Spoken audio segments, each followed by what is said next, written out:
Hello guys! Maggisa naman tayo ngayon ng pusit. Ginisang pusit na may halong gulay na upo. Ginisa ko na nga ang pusit sa bawang, sibuyas, luya at saka kamatis.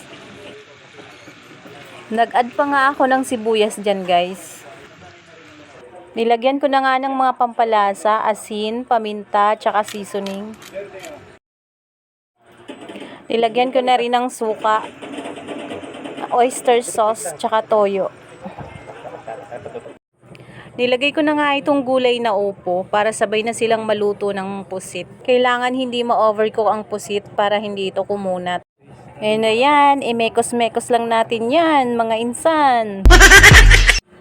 Ayan, lagyan na rin natin guys ng sili. Siling green. Overload na naman yan sa sili guys. And takpan na natin. Huwag na nating lagyan ng tubig kasi magtutubig pa yung gulay.